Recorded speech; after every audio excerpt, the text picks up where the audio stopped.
കോഴിക്കോട് ആത്മഹത്യ ചെയ്ത ഭിന്നശേഷിക്കാരനായ Joseph pension തുക കൈപ്പറ്റുന്നതിന്റെ ദൃശ്യം പുറത്ത്. തന്റെയും മകളെയും പെൻഷൻ തുകയാണ് കഴിഞ്ഞ മാസം അവസാനം ജോസഫ് കൈപ്പറ്റിയത്. മേഘ മാധവനുണ്ട് കോഴിക്കോട് നിന്നും കൂടുതൽ വിശദാംശങ്ങളുമായി. മേഘ, ഗുഡ് മോർണിംഗ്.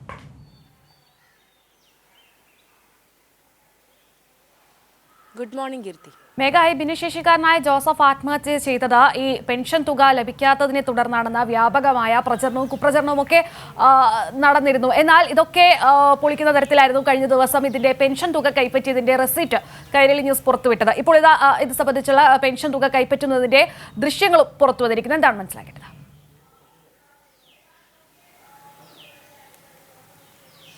കീർത്തി, കഴിഞ്ഞ ദിവസമാണ് കോഴിക്കോട് ചക്കിട്ടപ്പാറയിൽ ഭിന്നശേഷിക്കാരനായ ജോസഫ് ആത്മഹത്യ ചെയ്തത്.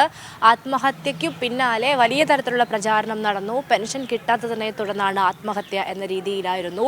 ഒരു ആത്മഹത്യ കുറിപ്പ് ഉൾപ്പെടെ മുൻപോട്ട് വെച്ചുകൊണ്ടായിരുന്നു പ്രചാരണം. എന്നാൽ അത് തീർത്തും വസ്തുതാവിരുദ്ധമാണ് എന്ന് ചക്കിട്ടപ്പാറ ഗ്രാമപഞ്ചായത്ത് പ്രസിഡന്റ് ഉൾപ്പെടെ നേരത്തെ തന്നെ വ്യക്തമാക്കിയ സാഹചര്യമുണ്ടായിരുന്നു.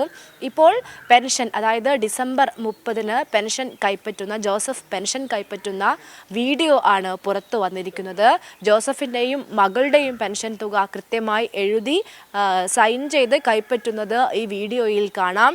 തൻ്റെ ആരോഗ്യ വിവരങ്ങൾ ഒക്കെ തന്നെയും ജോസഫ് ഈ പെൻഷനുമായി എത്തിയ ആളോട് പങ്കുവെക്കുന്നുണ്ട്. തനിക്ക് ശ്വാസം മുട്ടലുണ്ട് ഉൾപ്പെടെയുള്ള കാര്യങ്ങളൊക്കെ തന്നെയും ജോസഫ് പറയുന്നു. അതിനൊപ്പം തന്നെ 3200 രൂപ, ജോസഫിൻ്റെ 3200 രൂപയും മകളുടെ 3200 രൂപയും അടക്കം 6400 രൂപയാണ് കഴിഞ്ഞ മാസം അവസാനം ജോസഫ് കൈപ്പറ്റിയത്. ഇത് പഞ്ചായത്തിൻ്റെ വാദം ശരിവെക്കുന്ന വീഡിയോ ആണ് ഇതോടെ പുറത്തു വന്നിരിക്കുന്നത്.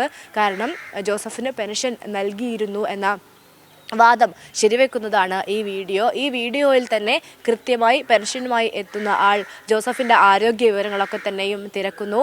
മകളുടെ പെൻഷനാണ്, ഇത് ജോസഫിൻ്റെ പെൻഷനാണ് എന്ന് കൃത്യമായി പറഞ്ഞുകൊണ്ട് 6400 രൂപ വാങ്ങുന്നതും ഈ ദൃശ്യങ്ങളിൽ കാണാം. പെൻഷൻ ലഭിക്കാത്തതിനെ തുടർന്നാണ് ആത്മഹത്യ എന്ന പ്രചാരണം ഇതോടെ കൃത്യമായി തന്നെ പൊളിയുന്നു എന്ന് നമുക്ക് ഈ വീഡിയോയിലൂടെ മനസ്സിലാകാം. പക്ഷേ അതിന് ഒരു ആത്മഹത്യ കുറിപ്പിന് പിന്നാലെയാണ് ഇങ്ങനൊരു പ്രചാരണം നടന്നത്. എന്നാൽ ഈ കത്ത് എവിടെ നിന്ന് വന്നു, ഇത് ജോസഫ് എഴുതിയ കത്ത് തന്നെയാണോ എന്നതുൾപ്പെടെയുള്ള ആരോപണങ്ങൾ പഞ്ചായത്ത് മുൻപോട്ട് വയ്ക്കുന്നുണ്ട്. ഏതായാലും പെൻഷൻ തുക കൃത്യമായി തന്നെ ജോസഫ് കൈപ്പറ്റുന്നുണ്ട് എന്ന് ഈ ദൃശ്യങ്ങളിൽ വ്യക്തമാണ്. അതിനു പിന്നാലെ തൊഴിലുറപ്പ് പദ്ധതി പ്രകാരം ജനുവരി 3-ന് 5400 രൂപ ജോസഫ് കൈപ്പറ്റിയിരുന്നു. 2023-ൽ പെൻഷൻ 24400 രൂപ ജോസഫ് കൈപ്പറ്റുകയും ചെയ്തിട്ടുണ്ട്. ഈ ഭിന്നശേഷിക്കാരനായതുകൊണ്ട് തന്നെ തൊഴിലുറപ്പിൽ മറ്റിടങ്ങളിൽ പോകാൻ തനിക്ക് പ്രയാസമുണ്ട് എന്ന് പഞ്ചായത്തിനെ അറിയിച്ചതിനെ തുടർന്നാണ് ജോസഫിന് അടുത്തു വരുന്ന പറമ്പിൽ തന്നെ തൊഴിലുറപ്പ് ജോലി നൽകിക്കൊണ്ട് ഈ വേതനം കൈപ്പറ്റാനുള്ള ഒരു സാഹചര്യം പഞ്ചായത്ത് ഒരുക്കി നൽകുന്നതും. ഏതായാലും നേരത്തെ റെസീറ്റ് പുറത്തു വന്നു. അതിന് പിന്നാലെയാണ് കൃത്യമായ വീഡിയോ കൂടി, അതായത് കഴിഞ്ഞ മാസം അവസാനം ജോസഫ് പെൻഷൻ കൈപ്പറ്റുന്ന വീഡിയോ കൂടി പുറത്തു വന്നതുകൂടി അത് പൂർണ്ണമായും പഞ്ചായത്തിന്റെ വാദം ശരിവെക്കുന്നതാണ്. കീർത്തി, ശരി, മേഘയാണ് ആ വിവരങ്ങൾ നൽകിയത്.